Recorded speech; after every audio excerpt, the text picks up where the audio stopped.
Okay, this is a follow-up video to my Froup Stove test yesterday. I lowered the stove. I put it 3 high instead of 4, and I figured I'd just give it a better test. I'm probably slightly better prepared today, but here's my stove. Here's my pot. I'm going to show you. You can see the temperature of the water right now is about 59. Probably fixing to go up to 60 degrees. And I'm going to go ahead and light the stove here. Again, I added just a little bit of alcohol to the stove to kind of prime it. Again, I used rubbing alcohol, same as yesterday.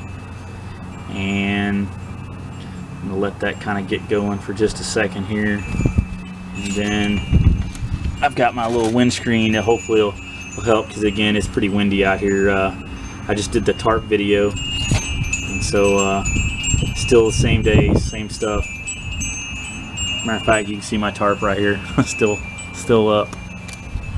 But they sleep out here. I slept out in my tarp last night. It was awesome. It was kind of cool, but I had my 20-degree bag and slept pretty good actually. It was kind of fun. But okay, I think it's going. Water's now at 60 degrees. Gonna put it on and hit the timer. See if we can get a boil this time. Oops. There we go. Got the clock going here.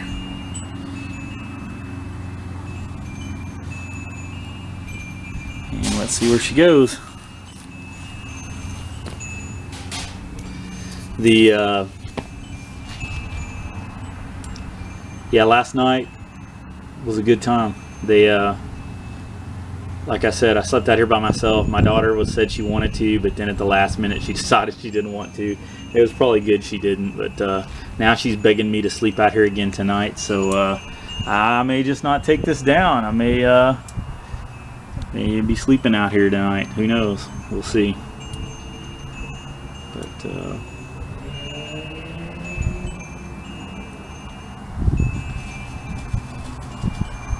yeah, the advantage of a wood burning stove is that that you don't have to carry fuel. Even though I'll get the weight on this stove and try to put it on there if I can remember, but it's like 2 ounces, I think, maybe 2.5 ounces, which is kind of heavy for a stove.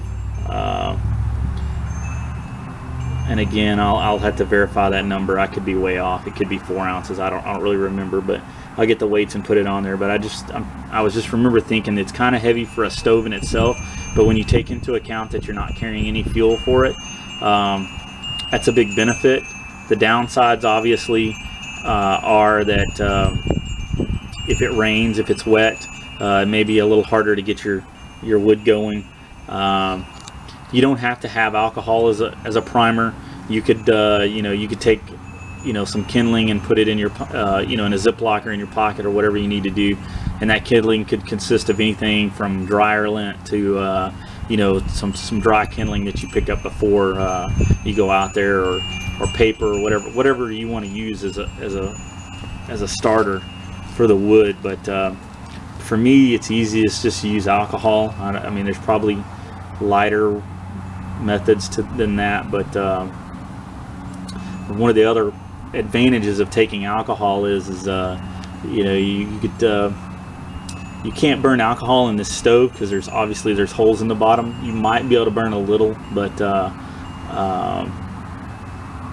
I don't know. I mean, I could play with that. I could think about that, because it may actually hold. The holes aren't in the one that I did. The holes aren't in the very bottom, so it may hold a little bit of alcohol. And without the problem would be, I would think, is that it would vent out those holes. You would need a pot stand for it. I could take the pot stand off, but it would then vent out those holes, and you'd have way too much of a standoff from the bottom to the top of the can. So you would have to take a separate alcohol stove. But I would almost say that it would be worth doing that, because like I said, just in case the wood got wet, or you know, there was other issues, you could revert to secondary as, you know, using some alcohol. You wouldn't have to take some for the whole trip, but I'm just saying you could take a little extra for just in case. It's up to you. I mean, again, in the near future, I don't really plan on taking this with me. I'm very happy with my Mini Bull Designs Elite stove. I've got several other stoves I could go to, but it's fun to play with this. It's a fun project, and to know that if you ever needed to go to this, you could. So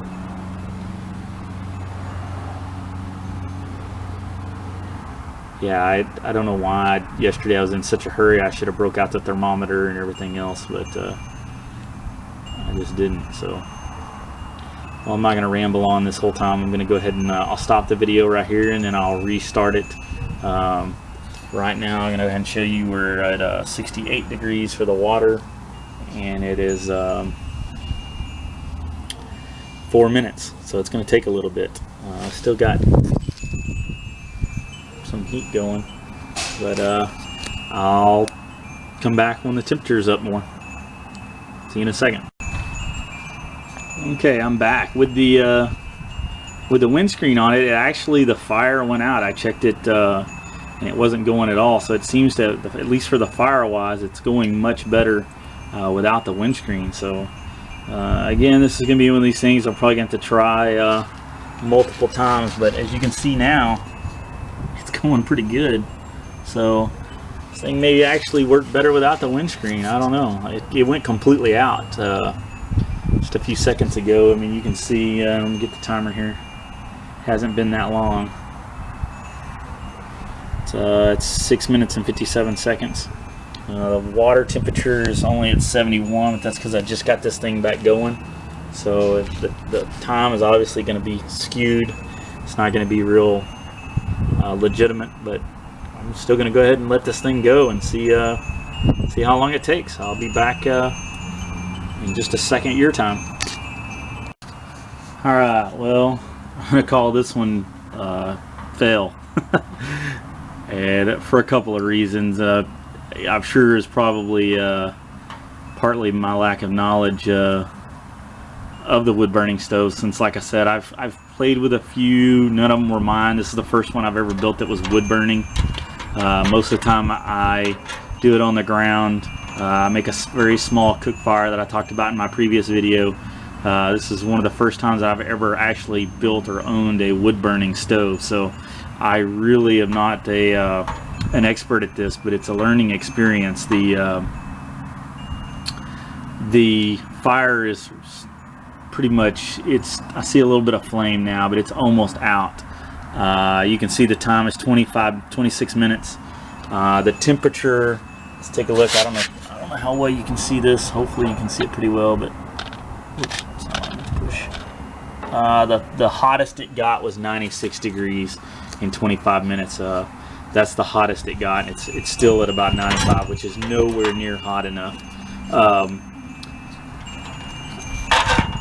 I think one of the things that I could have done better was the fire went out twice during this, and I think one of the reasons was once I put the windscreen around it, it's a solid windscreen. I just grabbed it out of one of my store-bought. I believe it actually came out of my Whisper Light stove, but I think that was one of the taller ones that I have, and I figured I needed a taller one. But what I really think is because if you look at the stove right here, the jets are on the bottom. There's nothing on the top, they're on the bottom, and then on the inside can, the jets are on the top. That seemed to work out best because it looked like air was going from the bottom and coming up through the top, and it was coming out as a jet, which I was really impressed with. The flame pattern on this thing was pretty impressive. You can't really see it now, but you can see that the fire's gone pretty far down in the bottom. Still got a little bit, but not enough really to keep heating the pot. I think what would have worked best is obviously this is a solid windscreen. I think it would have worked better if I'd have had like probably in the next week or two I'm going to purchase that I believe it's pronounced Soluk, S-O-L-U-K 46, I believe. I'm going to purchase one of their titanium windscreens, and it's got pre-made holes in the bottom. And I think that would work perfect for this, because you know, it would provide air to be able to come into the bottom to go into the jets on the bottom of the stove to push the air up and through and out the top, and it would give me a better burn. And then it would protect the top where the heat's coming out and direct it more onto the pot. And I think that that would definitely make this stove way more efficient. The other thing was what the wood I was burning this time was, again, it's still wet around here, so I went up to Home Depot and I bought some of the I don't know, it was mesquite wood. It came in little bitty chunks, small chunks. I believe you're supposed to add it to your charcoal grill to give, you know, to give the grilling the flavor of mesquite or whatever flavor you want to buy. And I just bought the mesquite. I was kind of in a hurry and I just wanted to try it out, and I don't know, maybe that caused this to be different. I think it was I think the water was hotter yesterday than today and I had less issues, but I don't know. Probably what I'm gonna have to do is try to change the windscreen and maybe try some different wood. I don't know. I know that this has worked. I know Hiram Cook got it to work. I know some other people that got these to work, so it's definitely doable. I just need to keep playing with it. If you have any suggestions or comments that I didn't say or that I'm thinking of, one of the last things I do want to say is today I was a lot more prepared with the windscreen already here and out here. The water that I put into the pot this time was 2 cups, 2 even cups. And again, you got to see that I did do the temp on it. It started out at 60 degrees, although I did not temp it yesterday, so the water may have been a little warmer than, it may have started out warmer than 60 degrees, and that may be a difference in the test. But I know a lot of my hiking's out on the Appalachian Trail, and you know, there the water is generally cooler than it is here. I don't know if it's 60 or not, but I know it's cooler than what I get out of the faucet here, and even out of most of the lakes and rivers around where I live. So that's why I chose that temperature. Maybe that was a mistake. Maybe I should have started out a little warmer. I don't know, but I wanted. That's kind of my set deal. Is I want it to be able to boil water at 60, because you know, and even then that would make this a summer stove. If it can't boil water from colder than that, it's not a wintertime stove. It's not a 3-season stove. It's just a summertime stove. But you know, of course, there's other options for 3-season. There's lots of other stoves that you could try or use.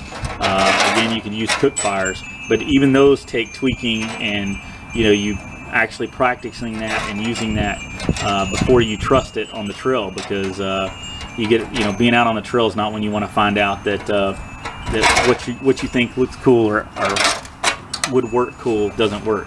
So that's kind of one of the reasons I'm playing with this here, is just to kind of get used to this and see what it's like to cook like this with the stove. One downside that I've seen about this build of the stove is there's unless the kindling or the wood you're going to use is smaller than the screen holes, you cannot feed this stove while it's going. So it's kind of like an alcohol stove. Once you start it, it's going to use the fuel that's in it, and once it runs out, if it didn't boil, you're going to have to take the pot off and add more fuel to it, so which is probably going to cause it to go out or have some other issues. I mean, it might be able to be done, but anyway, those are just my thoughts on this issue. It's getting kind of dark out here. I'm going to call this a night, and we'll revisit this again hopefully pretty soon. I'll try this again with some different stuff, maybe a different windscreen, and see what happens. Thanks for watching. See you later.